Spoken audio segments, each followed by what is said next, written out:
Qué valiente. El cierre del trasvase Tajo Segura. Toma ya. Algo hay que decirles a los que están ciegamente apostando por el trasvase Tajo Segura. Y bueno, pues nuestros datos, o al menos nuestros resultados, porque no son datos nuestros, de lo que acaba de hablar María, nuestros resultados corroboran que algo hay que hacer, que es necesario un debate social amplio y en profundidad sobre estas cuestiones. Pero bueno, tanto como que haya que cerrarlo, no sé yo. Si no, nos cortarán el cuello. Bueno, como os he dicho, en la segunda parte de la ponencia, aquella que me toca pues exponer a mí, pues está de alguna manera centrada en los resultados que obtuvimos para los invertebrados en el proyecto Atenagua. El proyecto Atenagua era muy ambicioso. Colaboramos investigadores de 4 centros de investigación centrados en 4 ríos diferentes: el Tajo, el Ebro, el Bidasoa en España y el Garona en el sur de Francia. Y ceñimos todos al mismo protocolo de actuación para después poder comparar los datos y extraer información comparativa interesante que nos ayudara a interpretar lo que había allí. Obviamente no estaban centrados, el proyecto no estaba centrado en invertebrados, sino que estaba centrado sobre todo en la dinámica de las riberas. ¿Y qué ocurría en la dinámica de las riberas? Y porque la idea de fondo era determinar qué emplazamientos son los mejores para el aprovechamiento del agua del acuífero aluvial en caso de que las fuentes habituales de provisión de agua pues escasearan en un futuro cercano, ¿no? Esa era la idea de fondo. Entonces a mí me tocó satisfacer estos dos objetivos que están delimitados aquí. Por un lado, en la caracterización taxonómica, es decir, reconocer cuál es la identidad al nivel de orden o familia, porque especie es prácticamente imposible, es una tarea de especialistas y yo pues carecía de la formación para eso, pero a nivel de orden o familia es relativamente fácil. Y después una caracterización también ecológica, es decir, a nivel de grupo funcional, de cuál es el papel de cada uno de esos invertebrados en la red trófica. Queríamos caracterizar taxonómica y ecológicamente el conjunto de invertebrados presentes en el agua del subsuelo de las riberas del tramo medio del Tajo. Esta era la idea. Y por otro lado, puesto que teníamos diferentes grupos de investigación centrados en los ríos que he nombrado hace un momento, pues el estudio comparativo de la relación entre el conjunto de los invertebrados y las características químicas del agua, la contaminación, e hidrogeológicas en relación con el caudal del río. Lo que vemos a la izquierda, arriba a la izquierda, pues representa un corte de un cauce de un río y los organismos que dependen de la presencia del agua. La estructura del ecosistema, por decirlo en palabras sencillas, pues es bastante compleja, ¿no? Y dependiente del agua del río. Lo que vemos a la derecha es un gráfico que relaciona los procesos principales que se dan en un río, en el cauce del río, y que, como veis, terminan arriba, todas las flechitas terminan en este óvalo que pone biodiversidad. Es decir, que la calidad y la cantidad de biodiversidad depende de manera crítica de los procesos que ocurren en el río y en las márgenes, ¿no? Este diagrama lo presentó Domingo Baeza, que sí es especialista en estas cosas, en junio pasado. No sé si estaríais en su charla. La verdad es que fue muy prolija y dio muchos datos. A mí lo único que me interesa resaltar con este gráfico es la complejidad de lo que ocurre aquí, sin entrar en detalles, ¿no? De manera que la hipótesis que nosotros barajábamos, o yo barajaba en concreto en este proyecto, era que a mayor complejidad de los procesos hidrogeológicos habría mayor complejidad de la estructura del conjunto de invertebrados y, por lo tanto, una mayor capacidad de depuración natural del agua. Porque los organismos que están en el suelo de las márgenes de los ríos ayudan a la depuración natural. Los dos, digamos, filtros de depuración del agua, cuando ocurren las avenidas de final del invierno y de primavera, son el filtro geológico, debido a la materia sólida, ¿no?, inerte, la materia mineral, y por otro el filtro biológico, sobre todo compuesto por bacterias, por diatomeas, algas y por invertebrados. El papel de los invertebrados no es tan importante como el de los microorganismos, ¿no? Pero ejerce un cierto papel, ¿no?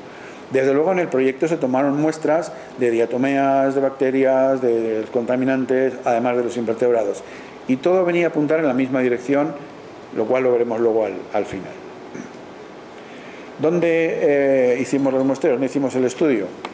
Pues obviamente, ahora veremos que para tomar las muestras era bastante complicado. Entonces tuvimos que elegir muy bien el sitio y elegimos un meandro, que lo tenéis aquí marcado en rojo, no sé si se ve bien desde ahí detrás, pero bueno, está el embalse de Castrejón, la Puebla de Montalbán, señalados en el mapa, y luego pues se puede reconocer el cauce del río, un poco más para abajo, de manera que el meandro en el cual tomamos las muestras estaba más o menos al sur, un poco al suroeste, ¿no?, de la Puebla de Montalbán. Un tramo representativo de lo que es el tramo medio del Tajo. Como he dicho antes, todo el conjunto de procedimientos fue desarrollado también por otros grupos de investigación en los ríos Ebro, Bidasoa y Garona. ¿Cómo lo hicimos? ¿Cómo tomamos las muestras? Pues insertando piezómetros en el meandro. Un piezómetro no es ni más ni menos que una columna de PVC, un pozo, ¿verdad?, que va hasta, pues que atraviesa el nivel freático y que es poroso, de manera que se llena de agua. Recoge el agua del suelo y nosotros lo que hacíamos era extraer con unas bombas ese agua y filtrarla para obtener los invertebrados que había allí. A la izquierda tenéis un corte de un piezómetro, un esquema, y a la derecha pues la parte superior que se tapaba para que no hubiera contaminación por otros organismos de fuera. Siempre hay algún tipo de contaminación de organismos de fuera, pero bueno, para evitar en todo lo que pudiéramos la contaminación por organismos que no fueran edáficos, ¿no? Aquí tenemos una figura, una fotografía del meandro con la disposición de los diferentes piezómetros que, como vemos, varían en su disposición espacial en cuanto a la cercanía al río y en cuanto a la posición relativa, ¿no? De manera que tuviéramos pues una amplitud de gradiente que pudiéramos después analizar. Aquí tenemos un piezómetro abierto con la bomba metida dentro durante el proceso de extracción del agua, ¿no? Extraíamos el agua que estaba dentro del piezómetro hasta que se vaciaba y después dejábamos pasar un rato de manera que el piezómetro se volvía a llenar. Por lo tanto teníamos dos muestras, la que correspondía al periodo entre muestreos y la que correspondía a ese periodo corto en el cual se llenaba otra vez el piezómetro de agua. Suponíamos que podía haber diferencias en cuanto a los organismos que estuvieran en un momento y en el otro, pero luego al final vimos que no había diferencias. Este agua, según la sacábamos, la pasábamos por unos tamices, voy a ahorrar un poco de detalle para ir un poco más rápido, por unos tamices de diferente tamaño para filtrar diferentes tamaños de invertebrados, y con las muestras que sacábamos de ahí las metíamos en unos botes de plástico con alcohol rebajado, un alcohol al 70%, y las llevábamos al laboratorio. No sé si os podéis hacer idea de la cantidad de botes con alcohol, con agua y con bichitos que tuve que examinar, y la cantidad de miles de horas debajo de la lupa binocular. Bueno, aquí tenemos a parte del equipo, estos son los franceses, pues sacando agua de uno de los piezómetros. Bueno, pues aquí tenemos una lupa binocular con una placa Petri debajo. Pues yo cogía el agua y le iba echando poquito a poco en la placa de Petri, y con la lupa binocular, pues cada vez que encontraba un invertebrado lo sacaba de allí con una pequeña un extractor, ¿no?, de plástico, y lo metía en alcohol y lo separaba y anotaba el dato en la tabla. Bueno, eso, miles de horas. ¿Cuándo hicimos esto? Pues lo hicimos durante un año completo, a razón de un muestreo cada 3 meses, de manera que tuvimos una muestra por cada una de las estaciones del año. Empezamos en invierno de 2013, y acabamos en verano, en otoño del 2014. El gráfico simplemente es para ilustrar que hay 4 momentos de muestreo, luego entraremos en los detalles. Vamos rápidamente a dar algunas pinceladas solo por encima de los resultados. porque lo que interesa es el mensaje principal más que los detalles. Una vez separadas todas las muestras, pues aquí tenemos un resumen de lo principal, de los grupos principales que encontramos: anfípodos, branquiópodos, ostrácodos, isópodos, estos son crustáceos todos, nemátodos, copépodos, otros crustáceos, y oligoquetos, o sea, lombrices de tierra. El número total de invertebrados de todos estos grupos en conjunto fue de 690. Como además encontramos muchos otros grupos con pocos individuos, el número total de individuos que salieron fue de 1038. 1038 individuos para tal cantidad de litros de agua y de sedimento que había, claro, en los botes, ¿no? Eso no lo he dicho, pero había sedimento que había que tamizar con mucho cuidado para no perder ningún individuo. Nada más que 1038. Ya lo voy adelantando. Esto significa entre 3 y 5 veces menos de lo que encontramos en el resto de los ríos. En todos los demás ríos. En el Tajo tan poquitos bichos, muy poquitos, ¿no? Si trasladamos esta información de este cuadro a su equivalente en cuanto a grupos funcionales, recordáis antes que dije que, bueno, pues que teníamos interés en saber qué grupos funcionales había y si esto tenía indicaba algo. Pues encontramos 92 individuos depredadores, de grupos depredadores, 20 trituradores, 3 nada más raspadores.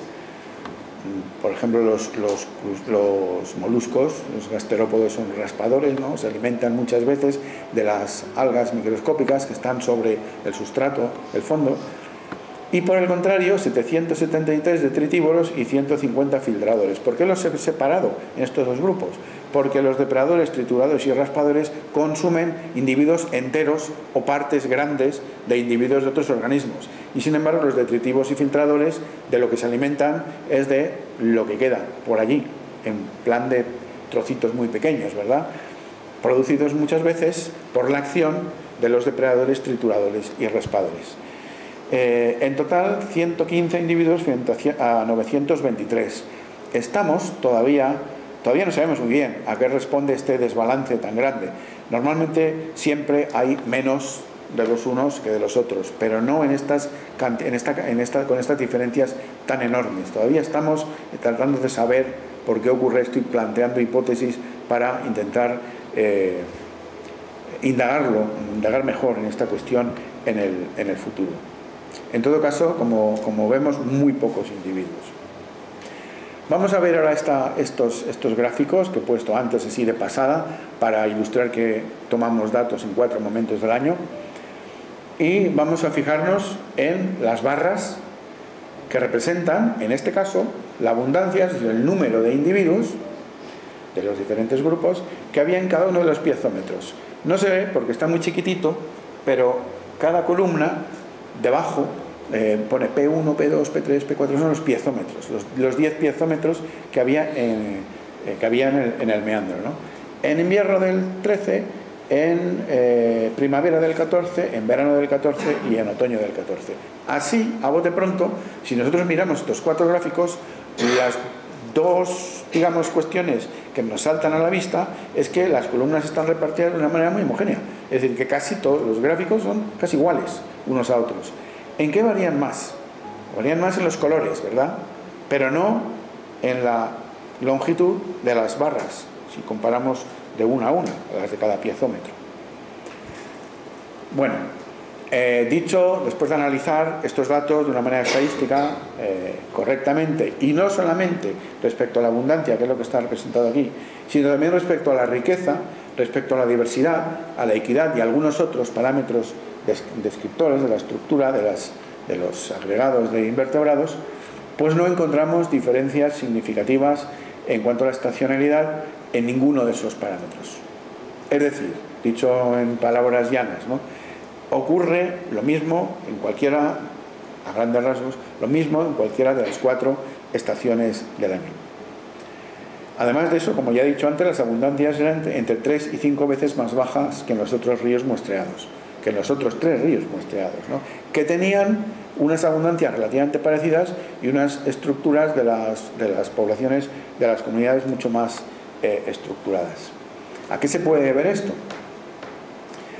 pues las abundancias entre 3 y 5 veces más bajas en el Tajo, en el tramo medio del Tajo, tendrían que ser debidas a alguna diferencia que hubiera entre los demás ríos y el río Tajo. Y la única diferencia cualitativa importante que encontramos entre el Tajo y los demás ríos fue la reducción drástica del caudal.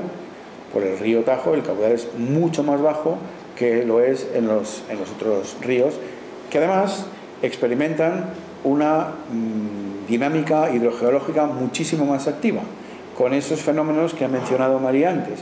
Al final del invierno y a principio de primavera hay avenidas, las márgenes de los ríos se inundan normalmente, recurrentemente, y además los ríos mediterráneos en el verano pues tienen este fenómeno de estiaje y baja mucho el caudal. Es decir, que no solamente es que haya poca agua, es que además la distribución de la poca agua que hay es muy homogénea a lo largo del año, ¿no? ¿Y por qué esta distribución tan homogénea? Pues por la regulación tan grande que hay por las presas de la cabecera, ni más ni menos. ¿Y a qué se debe esta reducción tan drástica del caudal? Pues ya lo sabemos todos, ¿no? Hay una serie de razones, como pueden ser pues que paulatinamente, a medida que ha pasado el tiempo y la temperatura media ha ido subiendo por efecto del cambio climático, pues llueve menos, hay menos agua. Y además de eso, pues también el área de Madrid se lleva mucho agua, ¿no? Pero ya sabemos todos sabemos de cuál es el principal problema, ¿no? Y es que, pues eso, por decirlo de la manera más simple posible, el 80% del agua de la cabecera se va a la cuenca del Segura, ¿no? Yo no digo si es bueno, si es malo, si tal o es cual, simplemente interpreto los datos que nosotros hemos obtenido en este trabajo. Hay una consecuencia inmediata de todo esto. Si hay una reducción tan grande de los conjuntos de invertebrados de los márgenes, pues habrá una reducción concomitante de la capacidad de depuración natural del agua. Cosa que vimos también en este proyecto, no me toca a mí, digamos, yo estudié los invertebrados, pero cosa que vimos que ocurría con las bacterias, con las diatomeas y con otros organismos.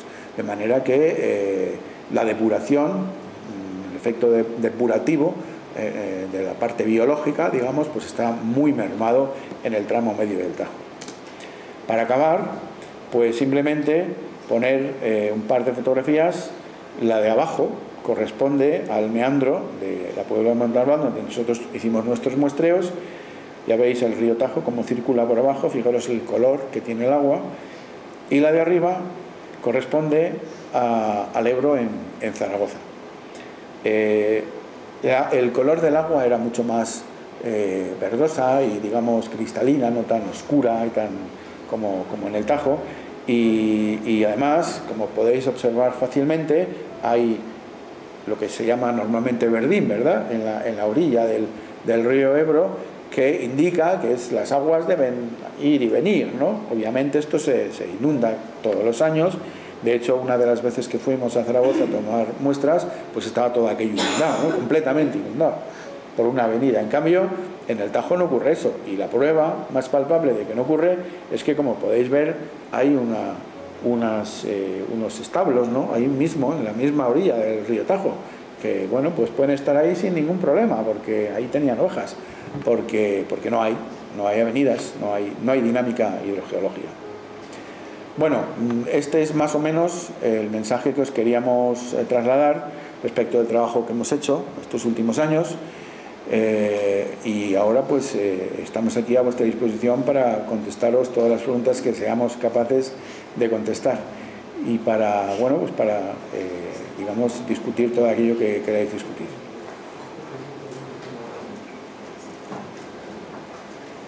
Bueno, pues venga, ¿quién se anima a preguntar?